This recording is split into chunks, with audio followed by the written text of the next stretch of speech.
This week is a conversation with my girl, Kasey Rivero, and we talk about our recent experience with the sacred toad medicine, Bufo. Bufo contains a potent compound called 5-MeO DMT, which enables a very hard, fast ascension. And with that ascension, the possibilities are endless. You can see God, you can unlock gifts and so much healing. You got to listen to the episode to see what's possible.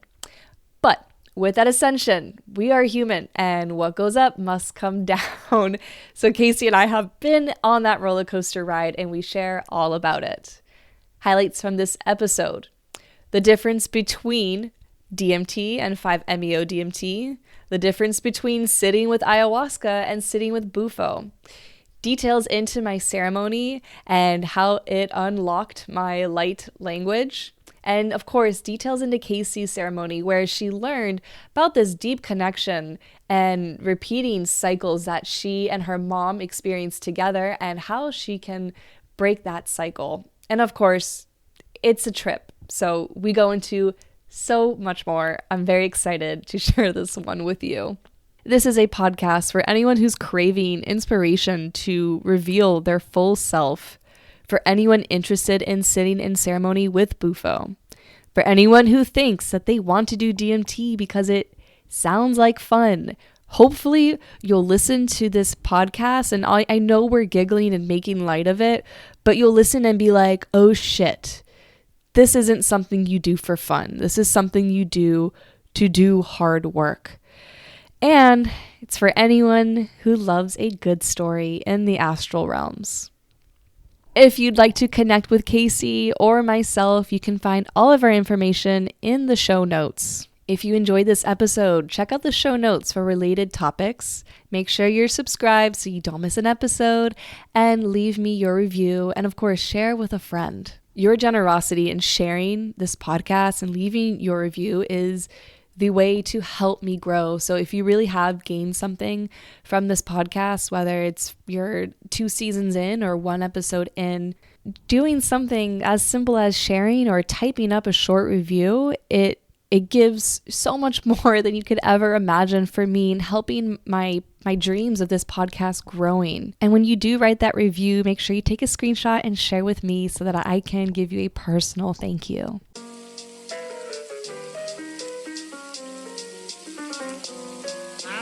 You are listening to the School of Whispers podcast. I'm your host, Stephanie, and this is my space to get real, open, and weird about my life experiences as a psychic, medium, energy healer, and student of Chinese medicine.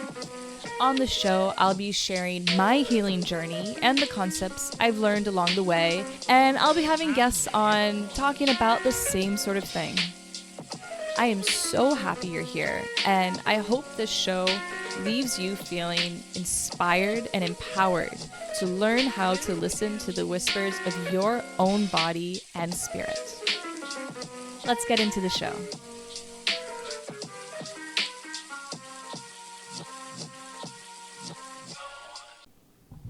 Welcome everyone back to the show. Welcome Kasey back to the show.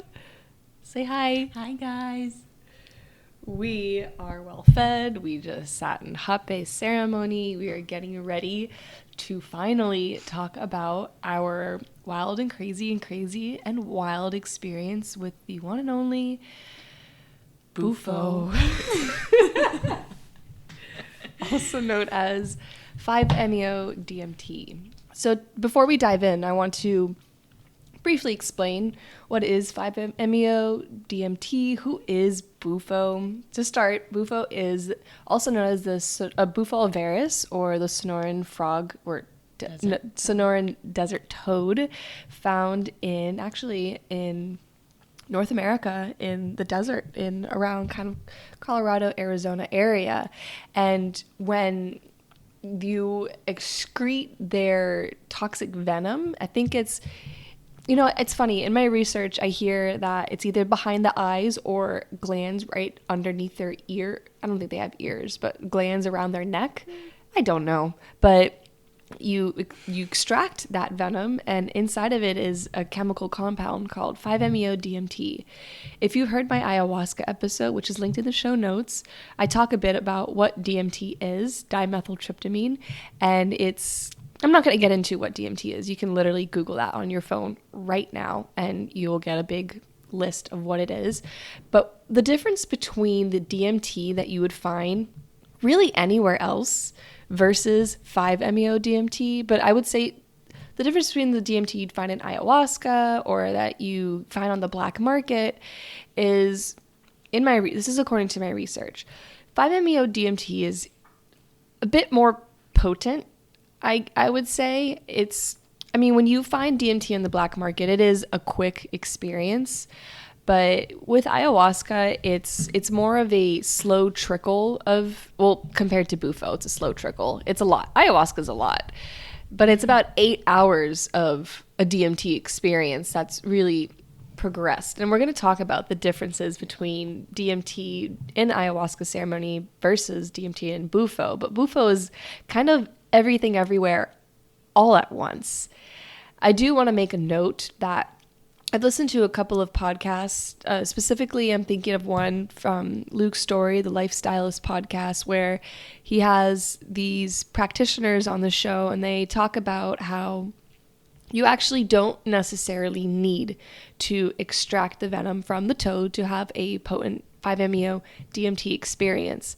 They're actually starting to not fully recommend doing that just because it is a stress on the environment. This is an animal that's part of a very specific ecosystem. And as I mentioned in the podcast talking about Sananga and Kambo, this is a finite resource.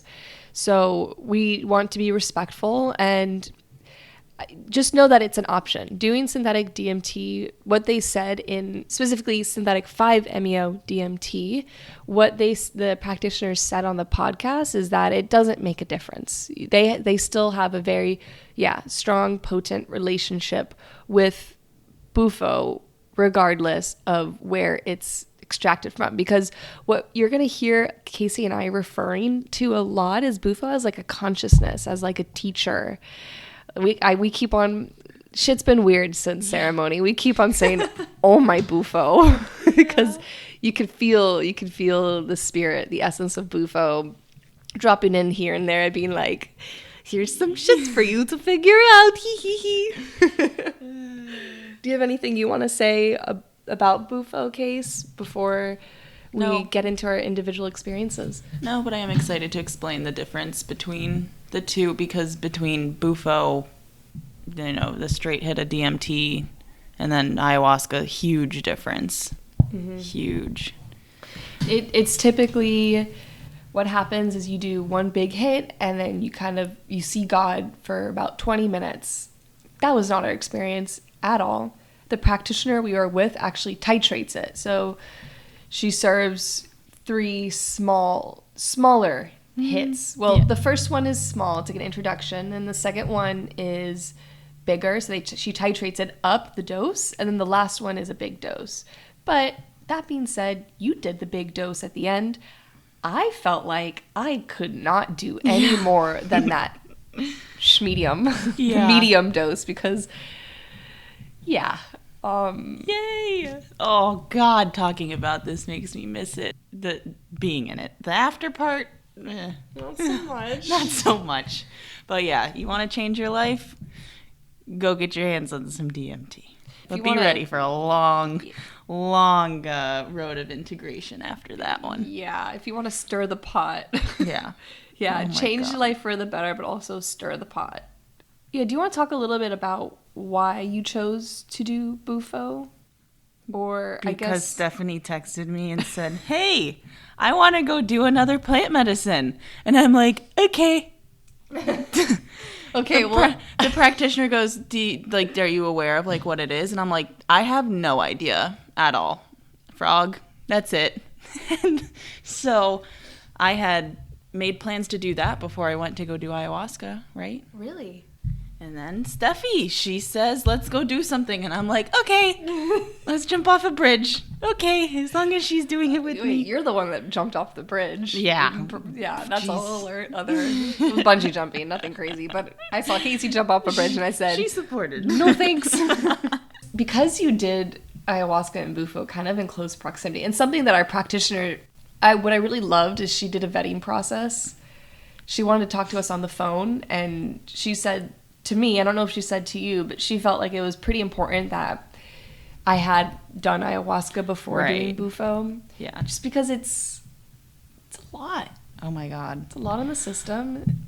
Yeah, well, what I did was I was so caught up in learning about ayahuasca and how to, make most of that experience and integrate from that. And it was so easy. Like, it was the most beautiful experience ever. And the integration, I didn't even know what it was. I had people reaching out to me saying, oh, if you need help with integrating. And I'm like, they're trying to, rope me into some sort of program and take my money and blah, blah, blah. And I was like, integration is beautiful. It's fine. It's nothing. Like, I'm the happiest I've ever been in my life. And I saw the most beautiful version of everybody that I came across. And Bufo was like, I'll show you integration. And, ooh, I am still integrating so hard. And it's just been crazy. I remember your one friend said that it kind of fucked him up for at least a year. Yeah. I was talking to one of my friends and he's like, I'm still integrating. How many years has it been since he's done it? It's been like a year. I think it's going to take me a lifetime. Absolutely. And I can't wait to do it again. So it's something I do want to say is definitely do your research. Definitely, just because we're saying do this, we're not making any recommendations or any, the old caveat. Don't do it because we did it. Fucking think about it. Do it.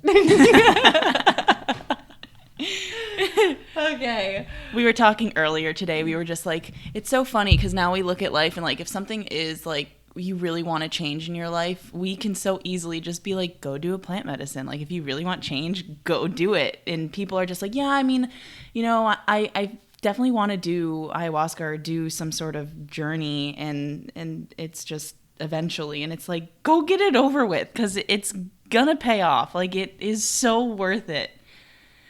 But we're also crazy. Yeah, we're also a little bit crazy. Make your path your own. Make your path your own. Okay, I want to talk about the morning before we went to go do it because you have to do it fasted, right? Yeah, we had to be fasted. And we were going at like 10 a.m. And the whole time, I mentioned this before.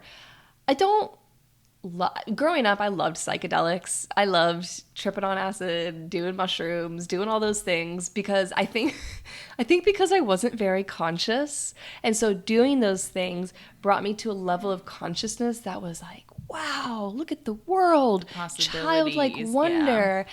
And then as I've grown more and more conscious, it's a little bit like, I can feel my nails growing.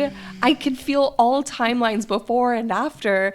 And it's just not something I do for fun anymore. It's just grown more like work for me.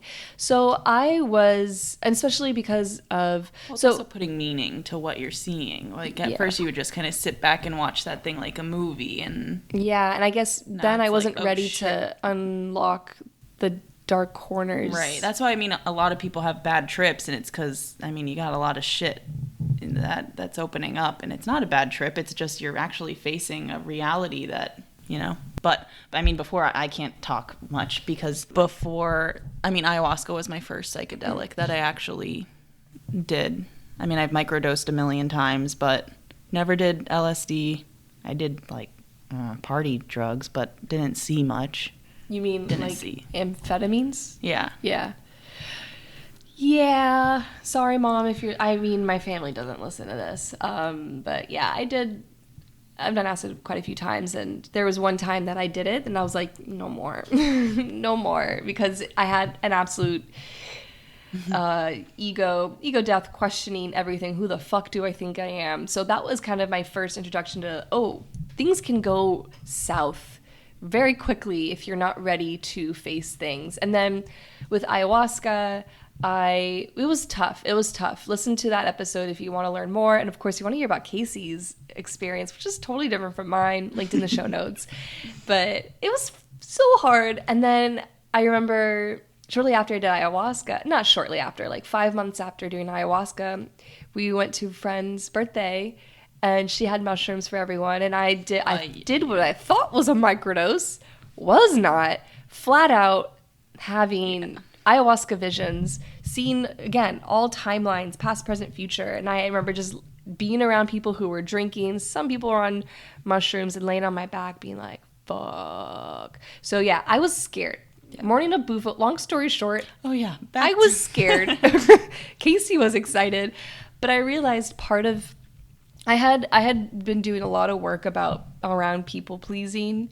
And I realized the morning of Bufo, what I was so desperate was for feeling my truth and like feeling the full essence of me without holding anything back for anyone else, just full pure expression of me. And that scared the shit out of me because it had me realizing that I might lose people who I love because they might not be able to handle that full expression of me. And it's funny because since doing Bufo, that's still coming up. That fear of full me is still coming up because I'm afraid that I'm not going to fit into the mold of society. And it's my ego who's afraid because my higher consciousness knows that there's no pain that comes with knowing you. Yeah, people will fall off and slink off, but that's not really that painful. I mean, truly, if you're feeling truly, truly grounded and centered and so in love with yourself, it's not that hard. But for some reason, a part of me is still hanging on tight. How are you feeling the morning of? I think I was very excited. I didn't really know what to expect. I was excited because my experience with ayahuasca was lovely. So I was like, oh, this is going to be, it can't be that different. And, oh, it was. No, it was still lovely. But the morning of, yeah, excited. Yeah. Nervous. Excited. But nervous. Good nervous. Like going on a roller coaster. Yeah. Literally. Whereas mine was just fear. Yeah. But so when we got there, the practitioner asked us, how are you guys feeling? And Kasey goes, excited. And I say, scared. And she looks at me and she goes, then you're going first. And Kasey, you're going second. Huh. That flipped the roles. Yeah. So I guess I should. Also, I think it's important to note that because we were just talking about doing it kind of on your own, I do think doing it with a practitioner makes all the difference. Being there with somebody that is of power, that is super connected to source, being able to guide you through this. Being guided through a trip is going to be a totally different experience than doing it on your own. There's no way you couldn't pay me to do something like that by myself or in a group with people that are of Earth. I mean, remember when you sent me that TikTok? Yeah. That was disturbing. It was chaotic. Yeah. It was chaotic, where ours was very peaceful setting. Oh my gosh, it was beautiful. And our practitioner was a really strong space holder. And something that happens, I mean, when I've done acupuncture on Kasey, just regular acupuncture, I've had beings looking over my shoulder. Remember that one time where I thought my sister was like looking over my shoulder and I was going to turn around and say, Gab, I need space. And it was like this, it was not her. And then I closed my eyes and tuned in, and it was this like little Indian girl who was just curious. It was just a soul that was curious, because when you're working with energy, you're setting off a little antenna and you're attracting other beings. Yeah. And when you're doing something like DMT, the death hormone, the death drug, the life drug, it's not a drug, it's a chemical, because it exists within all of us. You're calling in so much energy, and I think when you're doing it alone, you're leaving yourself vulnerable to outer body beings, to entities, to anything and everything, and you're not all there. So do it with a practitioner. Yeah. Yeah. Okay. I guess I'll go into it. Yeah. Okay. Okay. So my intention was to feel my full truth, to feel my full love, and to feel safe in this knowing. So my first round, so again, 3 titrated hits. The first hit, it was a welcome. I remember hearing, welcome home, welcome home. And when I say home, it felt like the place where we come from, the place where we return to.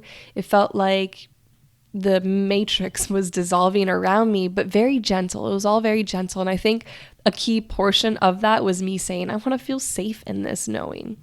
And I felt how safe I truly am and how safe we all are. I've lived a lot of my life really fearful of the world, of strangers, of so many things, and feeling like I need protectors, and realizing, no, I am protected. And at first I started crying because I was thinking, I've lived my whole life so afraid, and it's always been there. And Bufo showed me really quickly in all these little snips, and I don't know how much time this took. My whole experience was actually 2 hours, and I could have kept on going. But I felt all these snippets of the reality of my safety. And at first I started crying, and then I started uncontrollably giggling. Had both of us cracking up. I remember you told me our practitioner was kind of like holding it back, saying, God, we're so silly. We're so silly. I've always been safe. And it's not even as much as I didn't know. I just refused to acknowledge that safety because I'm human. I have ego, and I never won't have ego, and ego doesn't trust so easily. I feel like this whole Bufo experience really expanded the connection between ego and consciousness. It's not like it dissolved my ego. It just helped things weave in a lot more smoothly. And then, so after the whole silliness, I heard Bufo say, do you want to hear your song? And after ayahuasca, I had little chirps and buzzes and hums that came out of me in ayahuasca that minute, 30 seconds later, somebody in the room would cry or puke. And after a while, I kind of realized, oh, these chirps and hums and little things, little shakes, they have to do with healing, like helping people transmute things. And since then, in my healings with other people, I always felt this song wanting to come out of me. And actually, I mentioned it in my podcast with Danica, talking about light language, how I felt this song wanting to come out, but I was kind of telling myself like, oh, Stephanie, don't be weird. Don't be too weird, because people didn't sign up for the freak show, which is such a fucking silly way. So silly. Silly human. So I remember just saying, I so badly want to hear my song. Second hit. It's kind of hard to fully recall all of this. I wrote it all down, so I'm kind of reading off of what I wrote. But I remember it was really easy to forget my breath and having to really breathe like that. And as I was breathing, which reminded me a little bit of ayahuasca, now looking in hindsight, I was so reserved in ayahuasca, but to me, I was so open, out in the open, because I remember in ayahuasca, I was, the whole time. Not the whole time, but a lot of the time, especially the come up. And I thought I was being like, oh, so open. People are seeing me just sighing and moaning. And no, like I was reserved in comparison to Bufo. So I remember like with my breath, I start sighing, and then some song was playing with a sound bowl, and some woman was singing in the song, and all of a sudden my voice just climbed to the height, the decibel of that song, to a point that I'm not a singer. I've never really been like, like some people they're singers. That's not me. But my voice, it went to a point that I never ever heard come out of me. Me neither. Oh yeah, by the way, Kasey's on a couch watching. Sitting behind her watching all of this, and like oh my God, I'm not doing this. I'm not doing this. You forgot to mention her body was coming up and moving into like just, it was beautiful. She was like dancing, laying down. But I was like, I'm not that flexible. I'm gonna pull something. Well, actually, something to mention. I remember I had my hand crushed shortly before. My hand was so black and blue and so tender, like I could barely move it. My hands were dancing along with me, and I did not feel any pain at all. Her toes. Everything was dancing. Everything was moving. So yeah, I was writhing and wiggling. And then light language started coming out of me. And I remember laughing at how good it felt. I had moments where my human was watching and listening, thinking, what the fuck is going on? What is she saying? And then feeling how pleasurable it felt and just laughing how good it felt. I felt a family member who I have at the time I was having a really hard growing pains with, and in setting a boundary and having to cut off communication. It was just really sad and hard and low. And so I felt that family member come in, and I felt so much compassion for their suffering, for their path, for their ego. And I felt so much respect for their path. I felt love for my mom. And I remember I screamed a lot. I raged, and it just flowed between pleasure, rage. And I remember feeling like my DNA was being rewired, feeling like little tick, tick, tick, tick, tick, tick, tick, tick, tick, and seeing like golden being like swooshed into my body. And I remember feeling sad that every time my human dropped in and was like, oh, this isn't going to last forever. My guides or whoever was there just started laughing like, you silly girl, this is forever. This is you. And like, this is real truth. And they told me, when you walk the path of truth, then everything fake falls away. I saw the image of a path through a forest towards the light, and everything on the trees, it was like hyper focused to the light. And the trees on the side was everyone's judgment towards me, or any family member or friend, or in the past, or past lover, like their resentment or disrespect. All of that was just that they poured at me was totally fake and untrue, because it was their own. They were just projecting it at me. So it really helped me really slink off any, like, I guess, evil eye, anything that I believed was my fault because of someone else's reaction. And one thing I do want to say is Kasey was watching me screaming. And I remember you were like, shouldn't she stop her? And, oh, well, that was the third round. But if you watch anyone do Bufo, you're like, what the fuck? Because I watched some documentaries and it freaked me out. For me, in my personal experience, those screams and rages felt so good. It all felt good. Every expression that came out was pure pleasure. And then at the very end, I remember I was like calling out like a little bird, and I realized I was calling my higher self. I met my higher self, who I call Vishada. Well, that's a whole other connection, though, that I think I have to save for another podcast or towards the end. But I remember she came in and she looked like this big cat, like a blue cat. And I reached my arm out and she grasped my forearm, and we kind of grasped each other. And then she sat down and laid down next to me with her big ass cat green eyes. It kind of remind me of Vita's eyes. It's something that's weird, and we were just talking about before recording, is my eyes are changing color. My eyes have always been brown, and as I've done work, they kind of shifted more to like light brown, and now they're like a green brown, more greenish. I have so many people stopping me now telling me how green my eyes look. I've never ever had green eyes in my life, and that was like my higher self's eyes. So I remember just feeling her next to me, and that felt good. All right. Took a break. I came to a little bit. I remember I had to go pee. And then I walked into a cat that was our practitioner's cat. I'm getting all these downloads about cats. Not going to go. Well, actually, I guess I'll say really quick.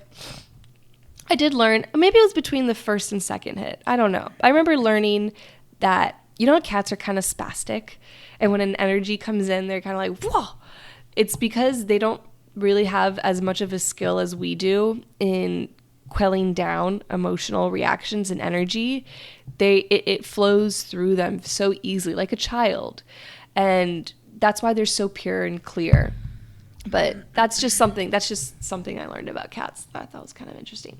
Okay, round 3. As I laid back for round 3, I laid back and I felt my mouth drop and my tongue stick out.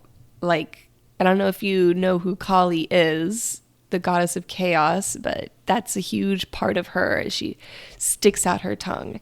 And I've felt Kali before when I had done ayahuasca. A couple months after, actually around this time of year, around February, March, I started having visions in bed, kind of like post-ceremony. All of a sudden, my body's back in ceremony and I'm dropping in. And I started having all these freaky visions. And when I finally tuned in and asked, who's giving me these visions? It was Kali. And I kind of learned that while Kali's so powerful and she really is, she brings this beautiful sexuality and a lot of really cool stuff. She's also kind of a tough bitch who just doesn't give a shit. She's chaos. She brings in what she brings in.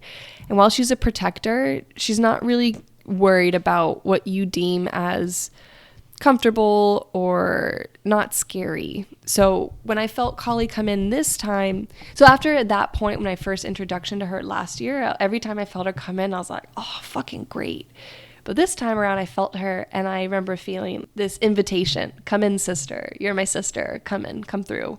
I remember my voice changed. I noticed that there's 3 kind of tones to the light language, and there's 3 essences sort of to it. And I felt the Kali essence, I guess. I don't know.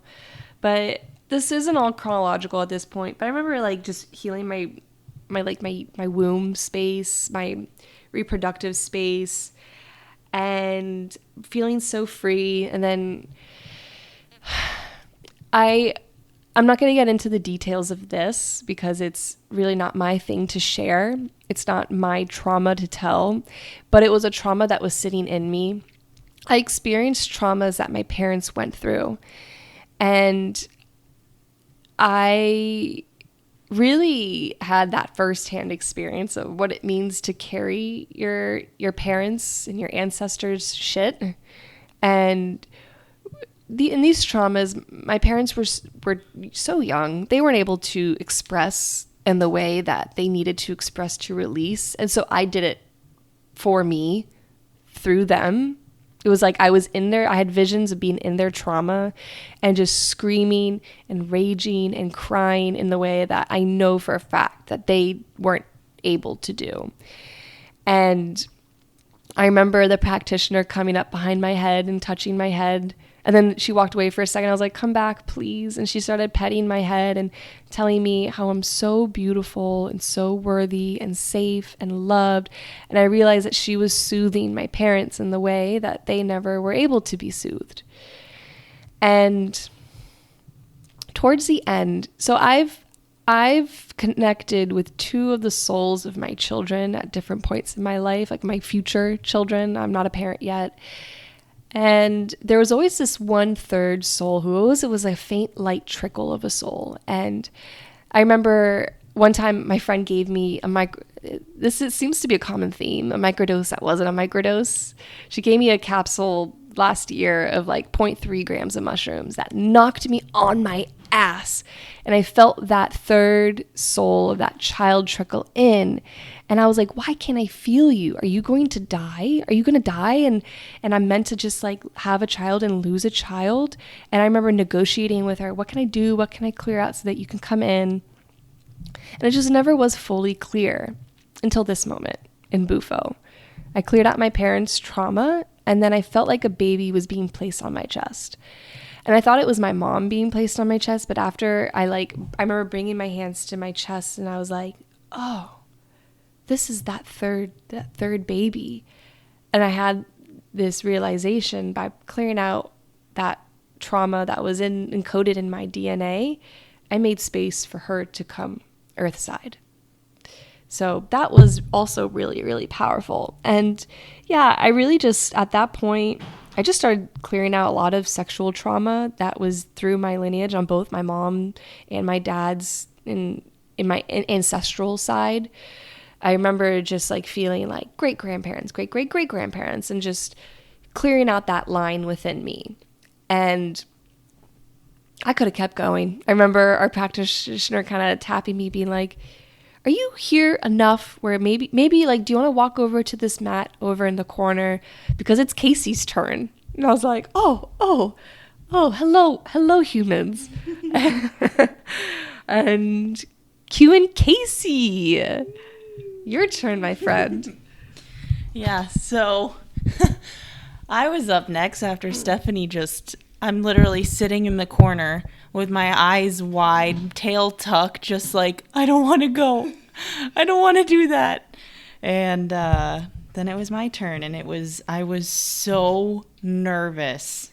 One of the things that ayahuasca kind of brought up for me that I need to work on is like balancing my masculine, feminine, and diving a little more into my feminine and the receiving. So that was my intention for Bufo. I took my first dose. Oh, I'm sorry. Can I say something really quick about the crown? Yeah. So when Kasey took her first dose, I was sitting on a couch behind her, right in line with her crown, and I was trying to meditate and just calm down, because you're not supposed to look at the person as they ascending, because you don't want your energy to get muddle theirs. And I was sitting in line with her crown, and I was getting all these visuals of reptiles walking through sand through the sunset. And Kasey kind of realized that she's got like some sort of connection with reptilian reptiles. And for those of you who are like, like, what the fuck? Like, well, for those of you who know about like the whole reptilian thing, not all are bad. Not all are bad. Good ones. Yeah, it's like humans. Some humans suck, some are great. Yeah. It's just, I remember the practitioner being like, Stephanie, scooch over. You're in line with her crown. And I was like, oh, that's why I'm seeing Kasey and her people. She's laying on the couch with her bowl of fruit, just like a little mouse. Eating like a little. You're so cute. So yeah, I took my first dose, and my head was very, like, she had us ground pretty hardcore before, and I was still just like, every thought. And it's so hard to put this experience to words, like, because it's not visual, but there's visuals, but you hear things, but it's so hard to explain. So anyways, I take my first one, and just a million thoughts are going through my head. It felt like I was in a busy city and just so many moving parts, and I was just like, holy shit, this is it. Like, this is DMT. And just like, and I'm like, oh my God, okay, so you're here for this reason. So sit back and relax. And just my brain finally started. I feel like it took, I feel like my first trip was 50 seconds and it was 15 minutes. But towards the end, I think I kind of started, seeing things. And my grandfather came in, and that's my mom's dad. I miss him so much, and it was like so shocking for him to come in. Just the waterworks started, and that's my other problem, is that I'm trying to work through, is expressing my emotion and crying, because the time before that I hadn't cried since ayahuasca, and before that it was like a year. So the waterworks started, and I'm just crying because of my grandfather. He's caused my mom a lot of pain in her life and created a lot of trauma in her. So I spent some time in forgiving him for both of us.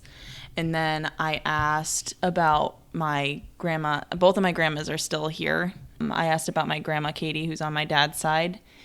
And I was like, is she going to die? And he's like, well, yeah. And I was like, what? Like, what do you mean? He's like, everybody's gonna die. Like, and death for you. Yeah, you're gonna die. And all of a sudden, the fear of death just was like gone, because it's like, what is death? And also his his wife, I call her Bima, she is currently in a nursing home and has been, suffering from dementia for the past 10 plus years. I see her there with him. So then now I've been on like this human rabbit hole of like, what is dementia?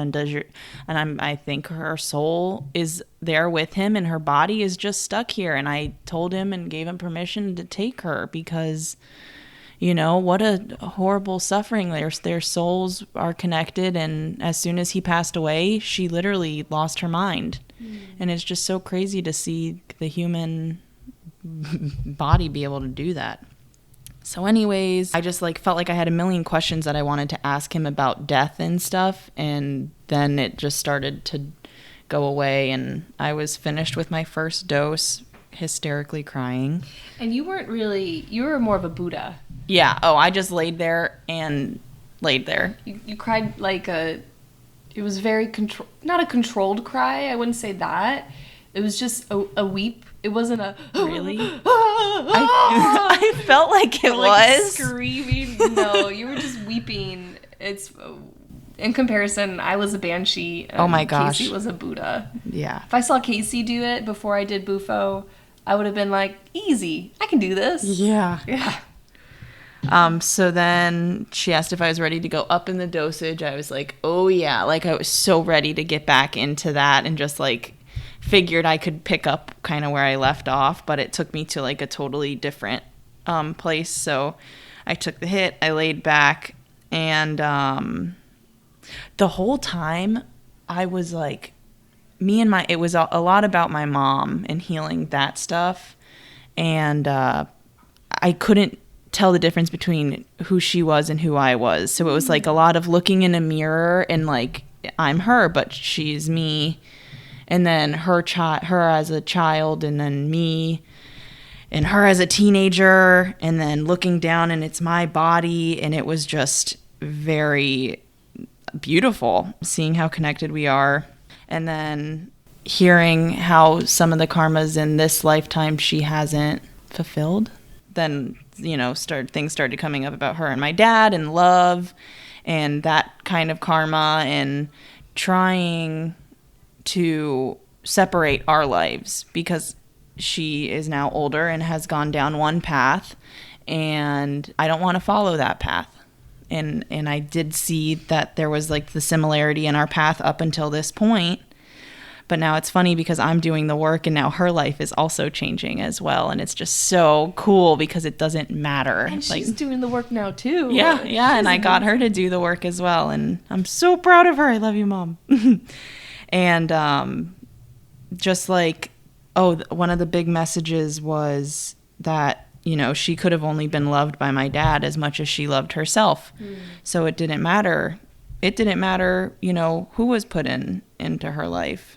So the second one was mostly about my parents and that. I remember crying so hard during that one. Oh, no. Was that one the one I saw Willie? God. Willie's got to come in. Yeah, Willie. Well, for those who aren't aware, who is Willie? Willie's my dog. So, and in ayahuasca, the one thing that got me crying was thinking about how much I love my dog. Just this overwhelming sense of love and gratitude for this little dog, alien. He came in and I was just I don't ever want him to die. And they were well, his body's going to die, but his soul, the next dog you get is going to be the soul of him as well. And I think he's going to be in the form of a rescue dog. I saw that. So from Frenchie to Mutt. So don't ever forget that. Yeah. Don't ever forget that. We do that shit too. Prince in one life, peasant in the other. I love that. Nothing. More genetically modified creature to animal. Yeah. To real dog. It's just so hard for the human mind to grasp that though, but that's what our bodies do. So I finally stopped crying over my dog and how much I love him and giving thanks to everybody around me, and then she starts beating the drum And all of a sudden it's like I'm dropped into this like naked forest, and there's like light snow on the floor, and I just see myself, and I'm like, damn, you look good. And it was me. I was naked, and I was like, damn, you look good. And she was kind of hiding behind the trees, and she's slowly tiptoeing around very seductively, chin down, eyes up. I was like, come here. Like, why are you here? Like, can I talk to you? And she just kept her distance. I was just examining and just was in love with her. I just had a bit of a flashback. Remember one of my first readings? It was beautiful eyes hiding behind shrubbery. I have that picture still. Yeah, and I remember you telling me she was like hiding behind trees, and she was teasing you. Yeah. Huh. Yeah. So it was crazy. So fast forward. So just while we're on this topic, I had done a hape ceremony when I got home, and it was a powerful one. And that exact moment that I ended popped right back into my head. So where did the hape vision end again? With her walking through the trees? And the Bufo vision ended. I'm sorry, the Bufo. Yeah, with her walking naked, kind of keeping her distance, like looking at me from far away. And I was just like, wow, like you're like, come here. And a lot of my intention in Bufo was releasing this old character that I played in, getting cheated on or going after this man that is not good for me, and unhealthy relationships and unhealthy relationship with myself and the way that I viewed myself. It's just this character. And in my hape ceremony, I was like, that was the character, and she was walking away, and that was the ego death, which, took a few weeks to understand what that lesson was. Okay, so now back into Bufo. Third ceremony coming up. Third hit. Same ceremony, third hit. Yeah. And holy smokes. So my third hit, she asked if I wanted more, and I told her I don't think I can really contain more just because it was so hard for me to breathe. And Kasey said, absolutely, yes. More. And I remember thinking, damn, girl. And our practitioner, right before serving her, said, say hi to God for me. And I got so spooked. No, at that point I wasn't spooked because I knew what that meant. But I was just like, here we fucking go. Yeah. So, third hit. Holy shit. Freaking, I lay back and just like a gold, cream, white shapes are, just, it was kind of like ayahuasca visuals were. So cool. And I was just like, holy shit. It's like you're free falling. Like that feeling you get when you're sleeping and you jump up, but it was for a long time. And you can't jump. You're just falling. And it felt so good.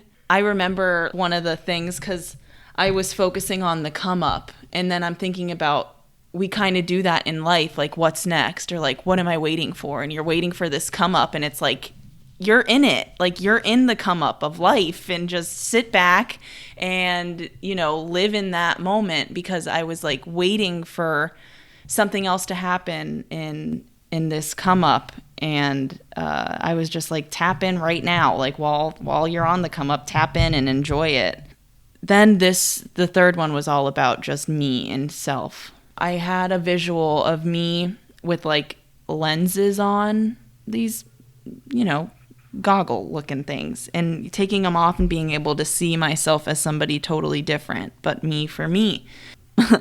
I saw my soul, like my being, which is like a blue, very large bodied, muscular being. And she walked me to her closet. Well, not her closet, just like the universe's closet. And on the hangers were skins, like our flesh and the faces. And she picked out my skin. So I literally saw like my body saggy and droopy, and she put it on, and there's me. And she said, when I'm being mean to myself, it's like somebody saying, I don't like your outfit, and how hurtful that is. And so it made me think about the way that we talk to our body. Our souls picked our body, like our souls picked our skin. And we are so beautiful, and we just we forget sometimes. And we're so mean to ourselves. And she showed me that no matter how beautiful your body is on the outside, if your thoughts don't align with that, then you're the ugliest thing, and you always will be. Well, I remember when on our way to doing Bufo, or as I was picking you up at the airport or something, how you said, we were talking about somebody who's so beautiful, and you were like, she doesn't believe it, does she? She doesn't believe how beautiful she is. And I said, no, she definitely, right. She does not feel it, and it's such a bummer. You go, wow, what a waste. Yeah. It's so funny how you were talking about that, and now you were being explained what a true actual kind of waste it is. Yeah. Wasting your time. Yeah. And in my visuals, I saw a lot of like even supermodels that are, what we see as drop dead gorgeous.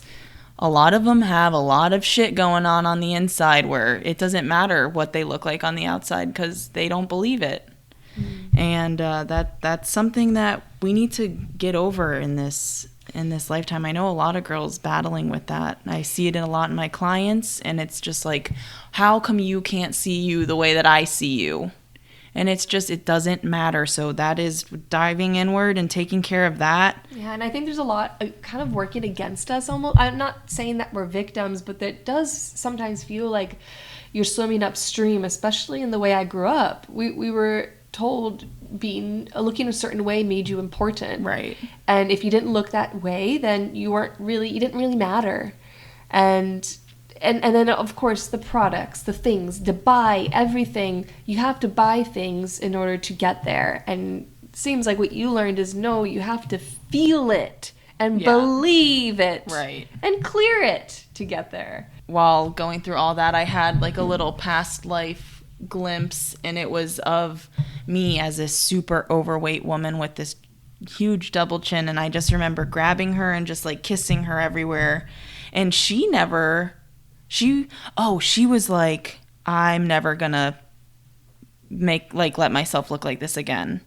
And I kissed her all over, and I sent her so much love. And she told me that she dealt with the karma of living a life of actually being unhealthy. So that's the other thing, is like differentiating between, we call being unhealthy being ugly. Being overweight is, being unhealthy.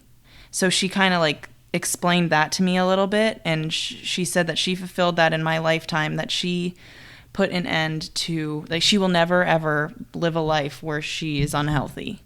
And so I started being able to look at our bodies and stuff as like, I'm healthy.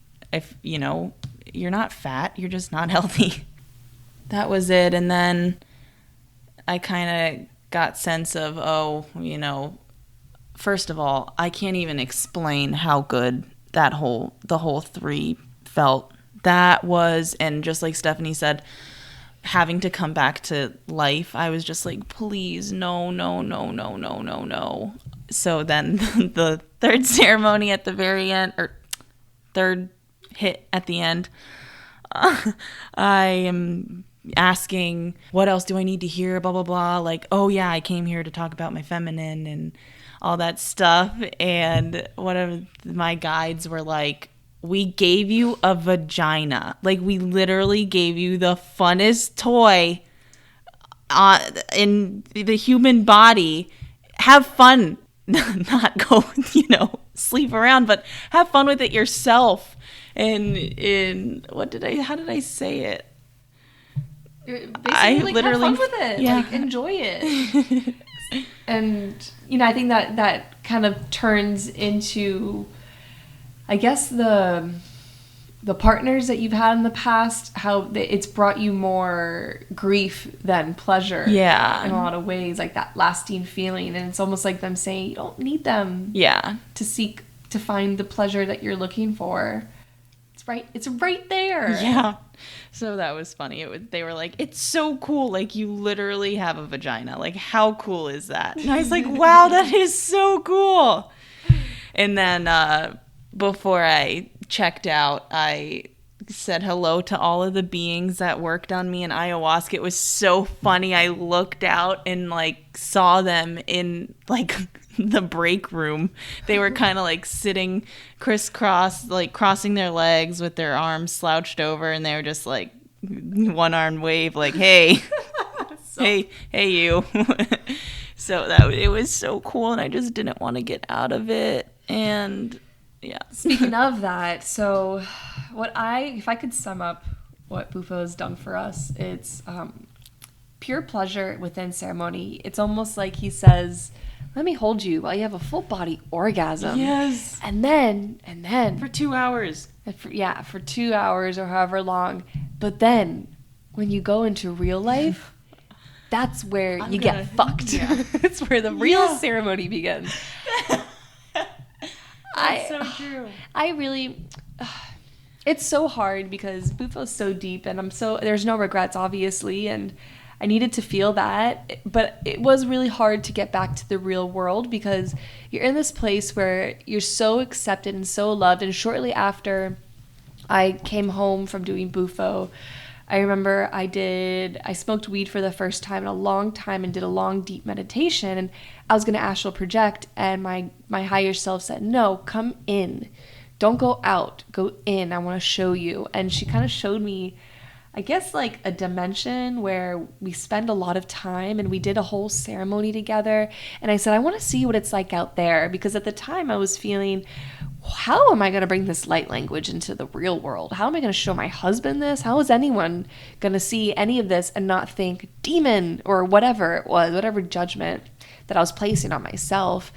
And I said, I want to see the world that we come from. And everyone was so loving and so accepting. And it's just not fully like that here. And you don't, off the bat, love and accept yourself sometimes if you've been programmed to think otherwise. And so it was just so fucking hard. Yeah. So hard. And I think in hindsight, looking at ayahuasca, the whole intelligence of the ayahuasca ceremony that I went through, where I really had to fully release and let go, was so necessary for me to have a good time in Bufo. Because I think that if you have any resistance towards anything that goes on, because it very quickly, within 30 seconds in that second hit, I felt the same experience of beings around me saying, all right, let's go. And the first time I felt that in ayahuasca, it was like a 20-minute battle of me being like, this is awesome. This is horrible. I'm going to come with you. I don't know who the fuck you are. I know you. I don't know you. So that battle really primed me, and I did it. And it was one of the hardest things I've ever done in my life in ayahuasca, leaving my body to go with the beings to experience consciousness. But it primed me to be able to do it in Bufo. But ayahuasca the whole time was really, really hard work. Whereas Bufo was really, really nice and pleasurable. And it's like I almost prefer, I don't know, right now, maybe the grass is always greener. I almost prefer the hard work within ayahuasca ceremony to all pleasure, Bufo, and then real life is hard, because sometimes I just feel like I don't have like the wherewithal, the courage. And that's why I'm so glad I have you, Kasey. I know. And Mana, too. Yeah. You both are my courage right now. Yeah. Yeah, coming back was tough. Because we also spent like the next few days together. And then back to reality, and it freaking hit hard. Yeah, because we were pretty blissful for those couple of days. And then we kind of just started becoming more human again. Yeah. It was tough. Another thing I realized about it, if anyone's like light language curious or feeling like maybe I have it, I realized across my entire life, it's always been there. It's always been there. Like the way I talk to animals, it's completely, like my whole life, I've always had a special language for animals, and that's it. That's light language. Or I always had like sang little random songs that weren't in English to myself as a kid, and thinking, oh, I'm just gibberish, gappa gappa. But no, it was it. It was there all along. I just didn't believe in myself.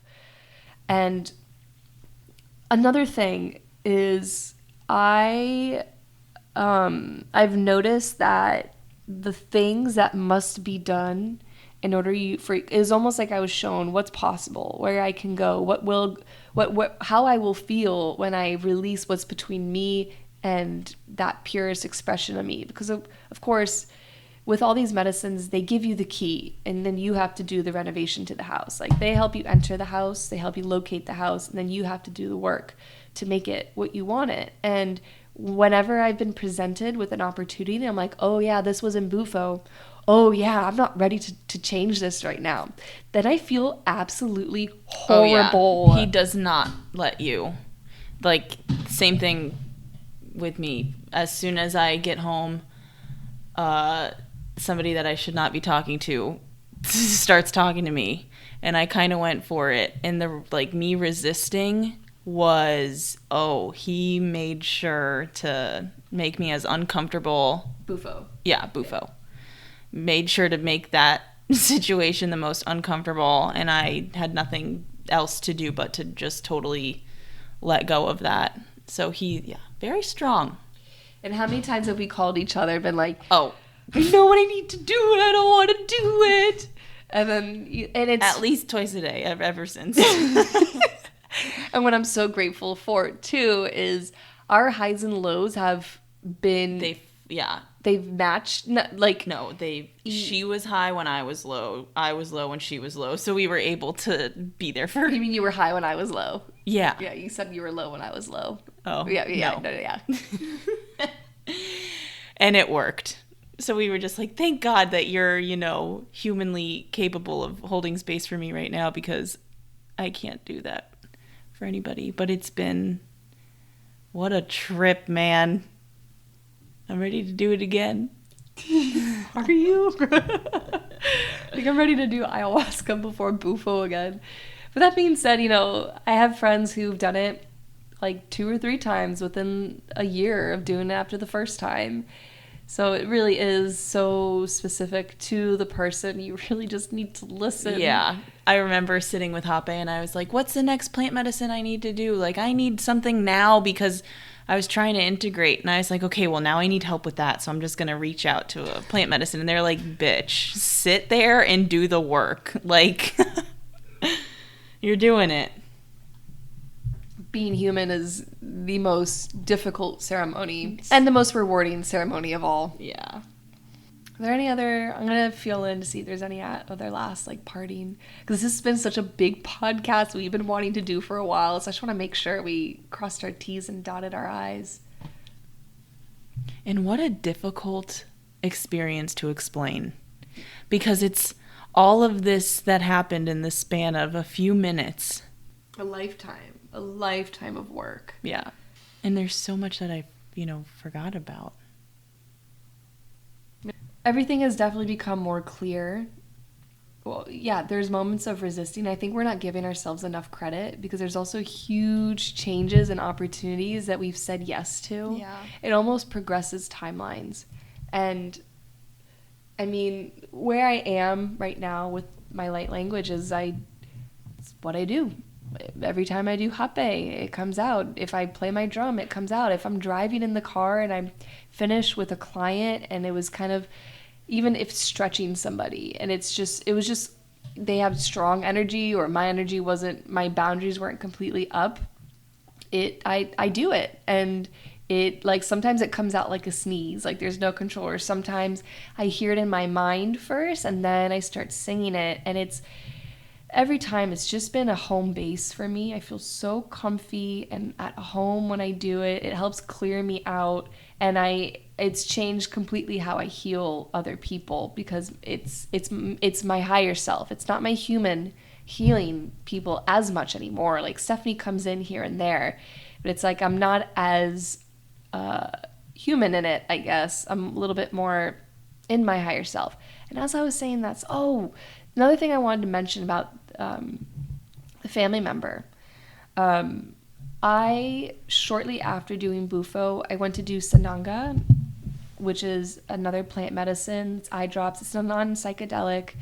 And I went to call in to just do work. Something that I do with Sananga is I do work in clearing out old traumas and memories that are hanging on me that I need to clear out in order to have a better, clear relationship with someone. And with that family member that I told you I was setting a boundary with in the beginning, it was so hard. When I went to do the Sananga and I called in those memories, there was no more emotion behind it. Like, Bufo cleared that shit out. And within a couple of weeks of doing Bufo, I opened the door to that family member again. Of course, there's more work to do, but I don't have this strong, visceral victim or angry, resentful reaction at all anymore. It's made me a better friend, family member, everything. Thank you, Bufo. Thank you, Bufo. And Steffi. And Kasey. It's definitely good to have someone you love with you doing it. Yeah. Well, thank you so much for listening. If you want to work with me, you can find my website, schoolofwhispers.com, in the show notes. If you want to connect with Kasey, you can find her Instagram in the show notes. Do you want to share a little bit about what your offerings are? Yeah, so I am a Reiki practitioner. I live in West Palm, so if you would like to connect, follow me. If you would like to connect, sorry, Kasey's new to this. If you would like to connect, maybe go to one of Kasey's Reiki circles. She works with this beautiful healing center called 10,000 Names, and they host Reiki circles every month, multiple times in a month. Kasey also is trained in serving cacao, so she can also give cacao ceremonies. If you want to organize an event, reach out to either of us. We've also been doing group healings together too, working with plant medicine. So, and by the time this is out, I'm sure there was going to be other offerings. So just check out my website, check out the Instagrams, and we will be feeling your energy next week.